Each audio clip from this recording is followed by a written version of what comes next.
I want to come back to start off the conversation to your point about resilience.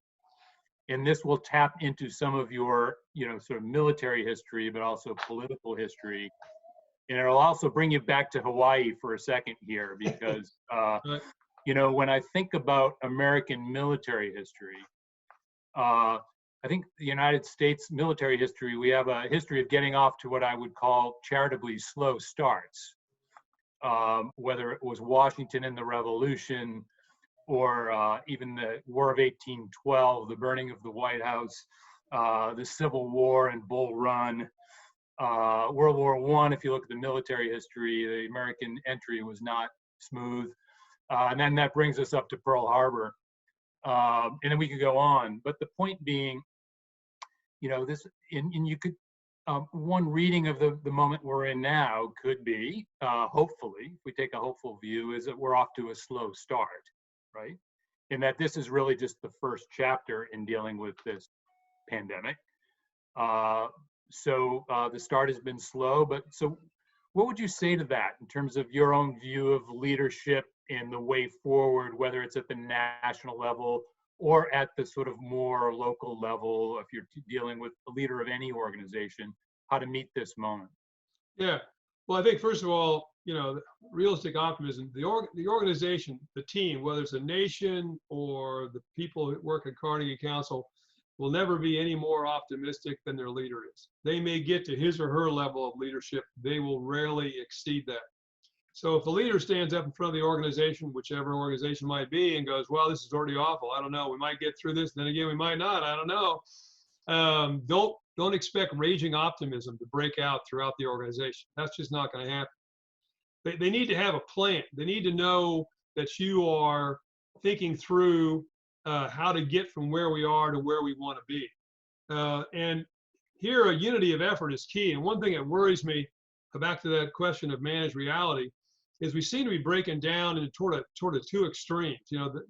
On the one, and it's almost becoming an ideological question. If you want to end the quarantining, then you must be an extreme conservative and right wing and whatever.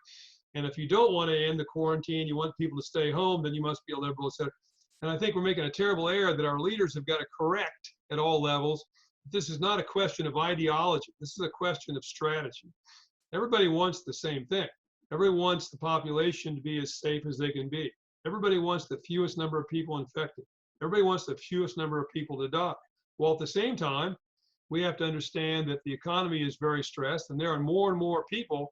When I read things that 1 out of 5 youngsters in the United States is having difficulty finding sufficient food to eat, that families are now in long lines to get free food. People are worried about paying rent and all that kind of stuff. So, where is that balance which the leader has to provide by providing a particular strategy? And here I think, back to Pearl Harbor for a minute, because I find that to be such an instructive time. At the start of World War II, to kind of tell us where we've been, the United States has the 17th largest army on the planet. The United States Army is the same size, roughly, as Portugal. That's where we start out, okay? Right. And in a period of 4 years, we win the war in Europe and in Japan, okay? That's called resilience.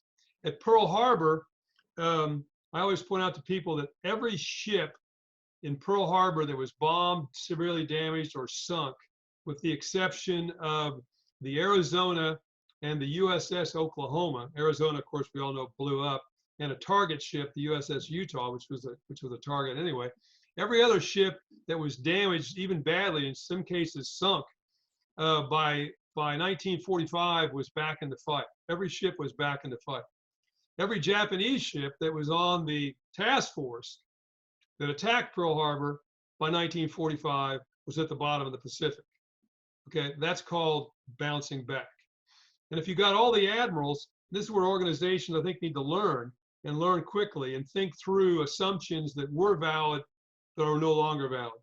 If you got, and I've tested this on senior naval officers and historians, and so far they've all agreed, if you got all the admirals in the United States Navy together on the morning of December 7th, 1941 in Washington for a nice breakfast at the Army Navy Club or someplace, and the CNO had said to that group of very, very experienced naval officers, when I say U.S. Navy, what what picture comes to your mind? What's our brand? What's the one thing that epitomizes our brand?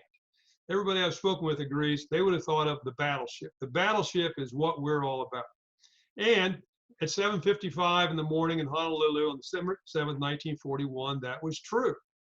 By 10 o'clock in the morning on December 7th, 1941, that was no longer true. That was no longer true. And in the intervening few months, think about it, in April of 1942, about 5 months after Pearl Harbor, what happens? USS Hornet, an aircraft carrier, launches medium-range Army bombers from its decks to bomb Tokyo. That occurs in April of 1942. That's the Doolittle raid.